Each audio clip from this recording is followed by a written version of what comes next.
Baik, saat ini saya sedang bersama dengan Bapak Dwi Haryono. Beliau adalah perancang peraturan perundang-undangan di Direktorat Perundang-undangan PKN. Dan khusus kita akan mengupas seputar pegawai pemerintah dengan perjanjian kerja. Dan ini menuai banyak pertanyaan, Pak, di media sosial BKN juga mengenai sebenarnya apa itu pegawai pemerintah dengan perjanjian kerja. Mungkin bisa disampaikan sedikit latar belakang kenapa harus ada pegawai pemerintah dengan perjanjian kerja, Pak, P3K. Ya, terima kasih Bu Desi. Jadi memang latar belakang munculnya pegawai pemerintah dengan perjanjian kerja itu adalah ada di amanat Undang-Undang Nomor 5 Tahun 2014 tentang aparatur sipil negara. Di mana dalam undang-undang itu disampaikan bahwa ada yang namanya pegawai aparatur sipil negara yang terdiri dari PNS dan P3K. Ya, singkatan dari pegawai pemerintahan dengan perjanjian kerja. Nah, latar belakangnya adalah bahwa kembali kebutuhan. Di satu sisi kebutuhan atas sumber daya manusia khususnya aparatur sipil negara itu cukup besar. Nah, inilah yang ingin dilakukan pemerintah, ingin merekrut baik melalui jalur PNS yang mempunyai keterbatasan tertentu dengan menggunakan jalur P3K, sehingga harapannya kebutuhan instansi pemerintah, terutama tenaga-tenaga yang siap pakai, yang profesional, yang tidak terikat pada usia itu bisa terlayani dan terjembatani. Itu latar belakangnya salah satu itu.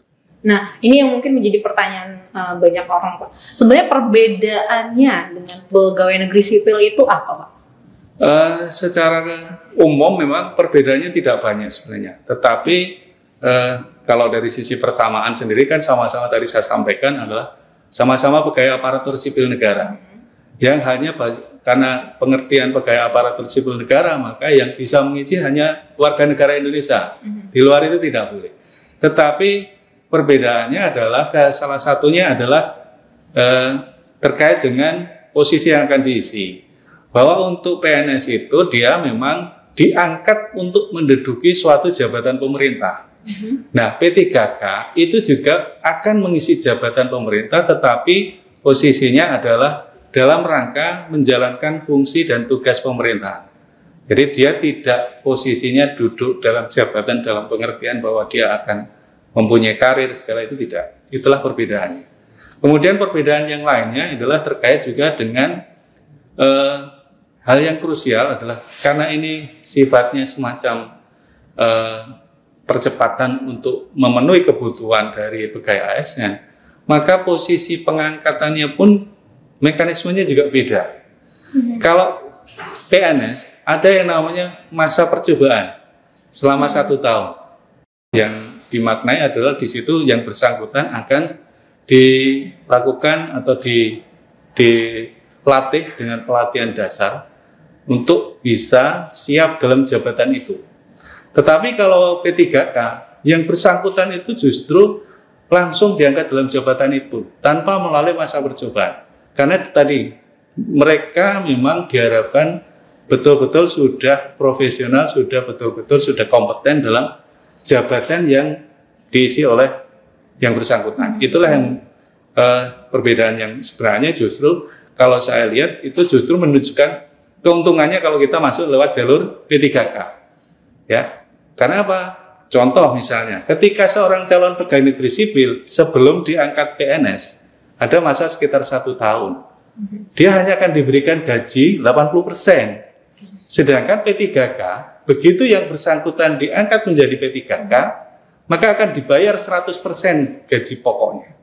Itu salah satu justru kalau memang itu perbedaan, tetapi justru itu menunjukkan keuntungannya kalau kita masuk lewat jalur P3K.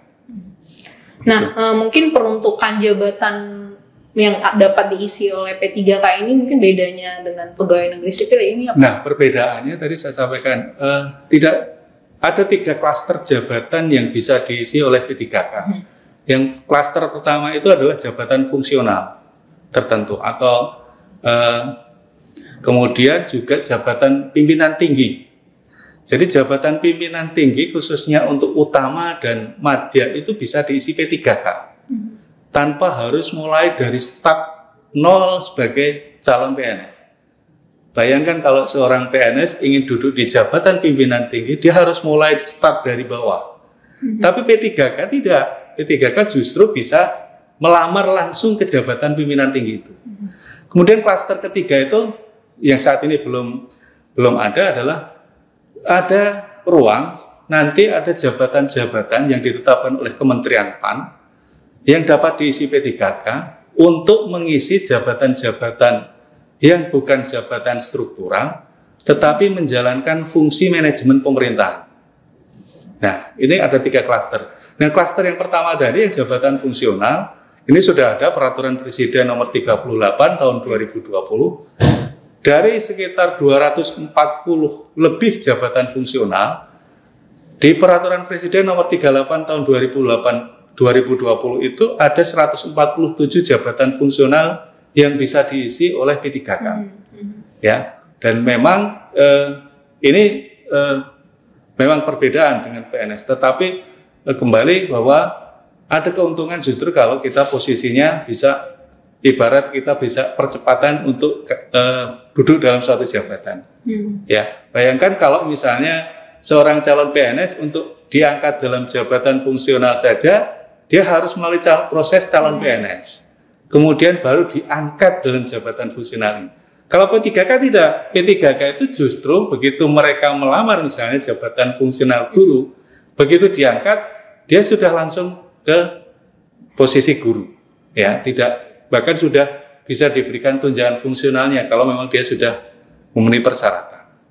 Itu berbeda. Tapi skema pengangkatannya tetap sama ya Pak, lewat seleksi gitu? Ya. Atau ada tahapan perbedaan seleksinya? Kalau dari sisi seleksi semua, baik PNS maupun P3K itu tetap melalui proses seleksi, karena ini amanat Undang-Undang Nomor 5 Tahun 2014. Jadi ada proses penyusunan kebutuhan baik PNS maupun P3K, kemudian setelah ditetapkan kebutuhannya, maka akan dilakukan proses seleksi untuk menentukan warga negara Indonesia mana saja yang sudah melamar dan memenuhi kriteria persyaratan yang dibutuhkan. Nah, perbedaannya adalah ketika kita misalnya melamar sebagai P3K, begitu kita dinyatakan lulus, maka akan ditetapkan SK pengangkatan calon P3K. Berdasarkan SK pengangkatan calon P3K itu kemudian diajukan usul ke BKN untuk ditetapkan nomor induk P3K-nya. Nah, setelah yang bersangkutan ditetapkan nomor induk P3K-nya, maka PPK atau pejabat pembina kepegawaian, baik gubernur, bupati, wali kota, atau menteri, atau pimpinan lembaga non-kementerian, bisa menetapkan SK pengangkatan P3K yang bersangkutan. Dan setelah itu yang bersangkutan bisa bekerja, ya, bekerja dan menerima penghasilan. Nah, ngomongin penghasilan nih, ini salah satu mungkin yang jadi pertanyaan itu adalah hak-hak kepegawaiannya. Nah, kan kita tahu pegawai negeri sipil beberapa sejumlah hak kepegawaiannya ada. Nah, itu sama nggak ini dengan si yang akan dimiliki oleh P3K? Iya, menarik kalau kita bicara penghasilan kan semua orang tentu bekerja orientasinya akan penghasilannya. Take home dia, pay home-nya dia berapa. Nah, ini yang menarik. P3K itu memang dia di amanat Undang-Undang Nomor 5 Tahun 2014 maupun di PP 49 Tahun 2018 terkait dengan manajemen P3K mempunyai terkait dengan hak-hak selain gaji, yang bersangkutan juga dapat cuti, kemudian yang bersangkutan juga bisa mengikuti pengembangan kompetensi. Kalau mereka punya kinerja yang baik, yang bersangkutan itu juga akan mendapat penghargaan. Penghargaannya sama dengan penghargaan yang diterimakan PNS. Kemudian yang bersangkutan juga punya jaminan. Jaminan apa? Jaminan hari tua, jaminan kesehatan, jaminan kecelakaan kerja, termasuk juga jaminan kematian, dan bantuan hukum. Perbedaannya, bantuan hukum ini adalah dalam pengertian bahwa selama yang bersangkutan melaksanakan tugas jabatannya, kemudian ada masalah hukum, maka yang bersangkutan berhak dibantu oleh pemerintah. Nah, mungkin yang menjadi perbedaan yang selama ini jadi pertanyaan adalah terkait pensiun. Tetapi amanat di undang-undang maupun di PP ke depan tetap akan diatur terkait dengan jaminan hari tua tadi. Karena apa? Sama-sama kalau di PNS itu ada yang namanya regulasi Undang-Undang 11 tahun 1969 yang mengatur pensiun PNS. Bahwa pegawai negeri yang telah memberikan jasa akan diberikan kontribusi yang namanya pensiun. Maka harapannya juga pemerintah ke depan itu ingin mereka yang juga sudah berjasa itu diberikan jaminan juga, walaupun bentuknya memang masih dalam format yang dicari. Karena permasalahannya adalah P3K ini kan kontraknya beda-beda. Ada yang dikontrak 1 tahun, ada yang 5 tahun, bahkan bisa diperpanjang. Nah, ini yang perlu ada formula khusus yang diatur oleh pemerintah. Tetapi amanat di ketentuannya bahwa diharapkan mereka juga ada jaminan tersendiri untuk ibaratnya menghargai kinerja yang sudah diberikan kepada negara. Oh, jadi penghargaan yang ketika mereka mengakhiri masa jabatannya ini masih digarap lagi ya Pak ya. Nah, tadi menyambung soal penggajian. Nah, ini mungkin jadi pertanyaan juga ketika mereka P3K di suatu instansi. Nah, ini penggajiannya di masing-masing daerahnya kah atau terpusat nih dikelola oleh pemerintah pusat? Ya. Jadi kita merujuk di Peraturan Presiden Nomor 98 Tahun 2020 tentang penggajian bagi P3K. Di sana diatur bahwa untuk P3K yang berada pada instansi pusat, maka pembayaran penghasilannya menjadi beban APBN. Sedangkan untuk P3K yang berada di daerah, yang artinya yang bekerja untuk instansi pemerintah daerah, maka beban penghasilannya dibebankan pada APBD. Itu sudah ada di ketentuan di di Peraturan Presiden Nomor 98 Tahun 2020. Termasuk di saat itu diatur juga besarannya.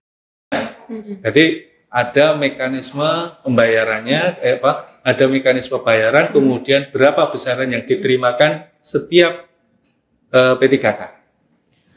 Dan untuk pengelolaannya sendiri berarti sama halnya dengan pegawai negeri ya Pak? Maksudnya pengelolaannya itu ketika sudah diseleksi, pengangkatan, penempatan, mereka dikelola, pertanggungjawaban pengelolaannya itu di masing-masing pegawai pemerintah, pejabat pembina kepegawaiannya masing-masing ya? Iya, betul. Karena begini, karena penghasilan itu bukan hanya sekedar gaji, tetapi juga tunjangan-tunjangan, baik itu tunjangan keluarga, kemudian tunjangan penghasilan yang lain.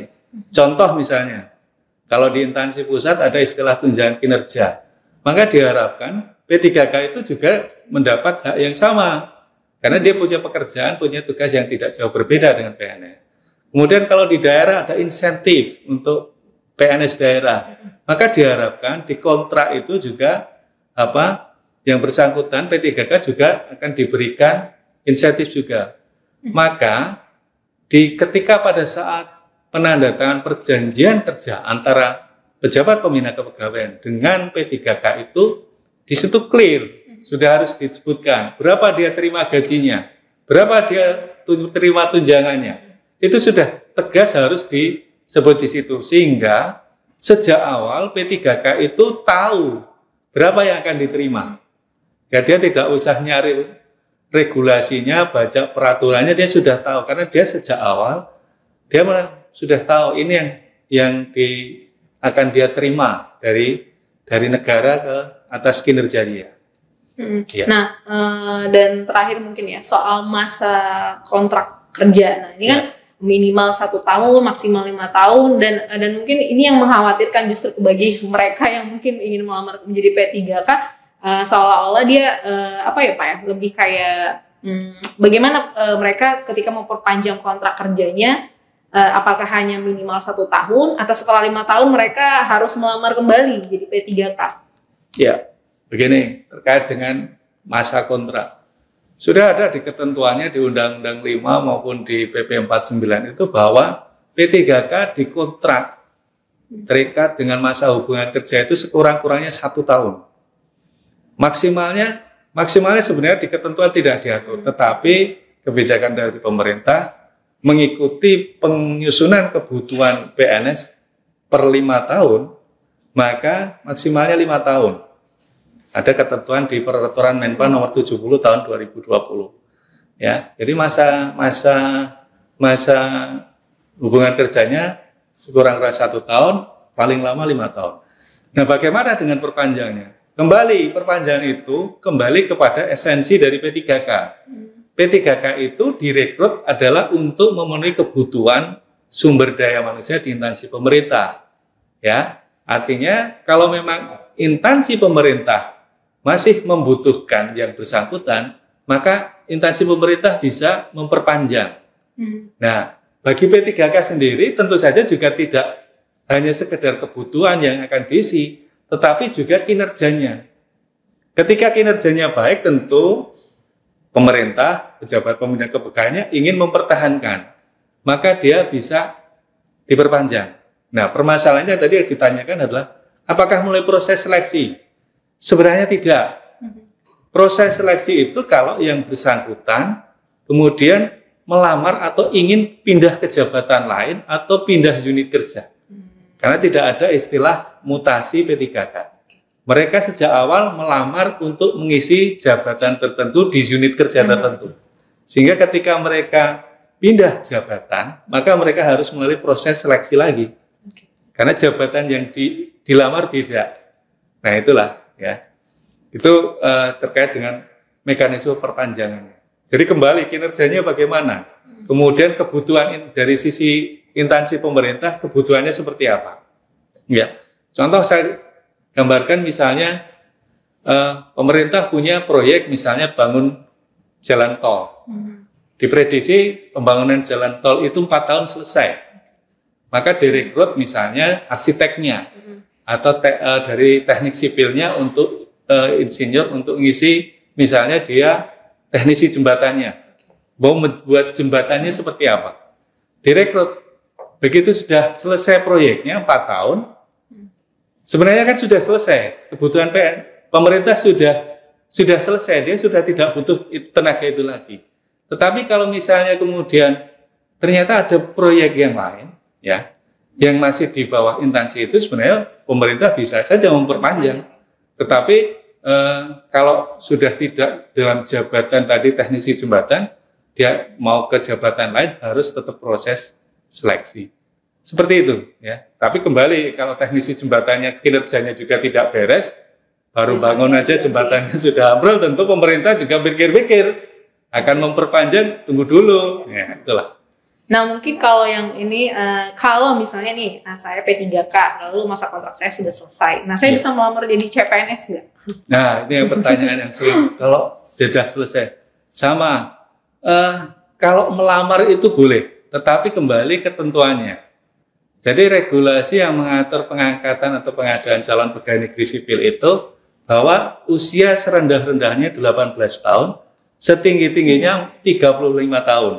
Kecuali untuk 4 jabatan, ada dokter, kemudian peneliti, dokter pendidik klinis, satunya lagi saya agak lupa, kalau nggak salah rekayasa. Itu dia bisa sampai usia 40 tahun. Di luar 4 jabatan itu ada peraturan presiden yang mengatur, ya, itu tidak bisa, maksimal 35 tahun. Tetapi kalau tetap ingin jadi P3K, dia tidak terbatas usia, karena ketentuannya serendah-rendahnya untuk melamar P3K itu usianya 20 tahun. Jadi bisa saja kalau dia sudah misalnya selesai P3K, dia usianya dia dikontrak 5 tahun, ya. Padahal dulu waktu diangkat P3K usia 33 tahun, begitu dia selesai kan dia sudah usianya 38 tahun. Kalau dia melamar CPNS tentu nggak bisa, karena dia usianya sudah di atas 35. Tetapi ruang untuk dia melamar P3K masih bisa. Artinya dia masih bisa melamar sebagai pegawai aparatur sipil negara. Berarti ketika masa kontraknya habis, P3K yang bersangkutan sebenarnya bisa melamar lagi ke, misalnya kalau dia ingin melamar ke instansi yang berbeda, misalnya. Karena kadang orang bekerja itu begitu sudah masuk di satu unit, ternyata bukan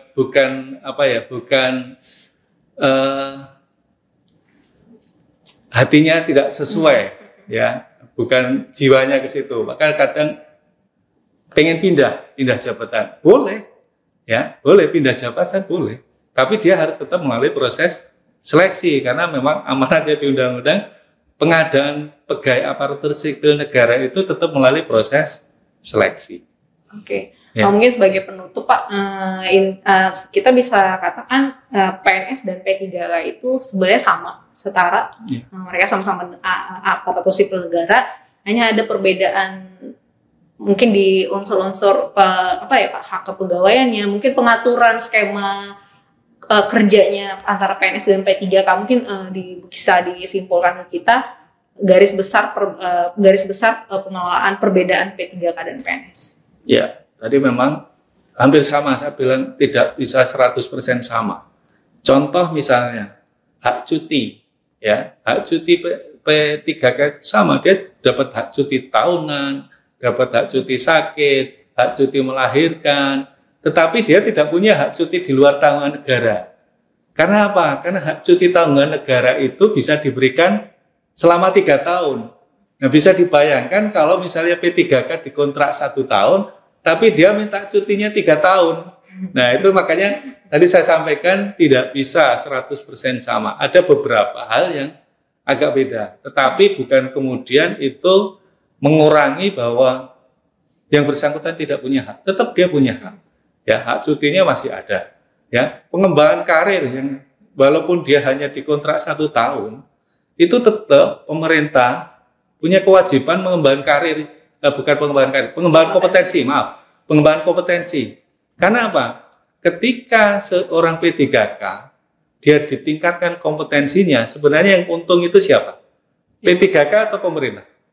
Tentu pemerintah, karena dia selain sudah punya tenaga yang tadi direkrut sejak awal sudah punya kompetensi, kemudian ditingkatkan kompetensi, performanya yang meningkat bukan hanya performanya dari P3K, justru performance unit kerja, performance dari instansi pemerintah yang bersangkutan, itu juga akan secara signifikan akan meningkat. Itulah maka diberikan kewajiban kepada pemerintah untuk itu. Jadi intinya jangan ragu untuk menjadi P3K ya Pak. Iya. Karena seluruh unsur-unsur kepegawaiannya bisa dikatakan kurang lebih sama dengan PNS walaupun memang ada perbedaan di skema kerjanya, kontrak kerjanya seperti itu. Baik, terima kasih Pak Dwi Haryono untuk waktu dan kesempatannya.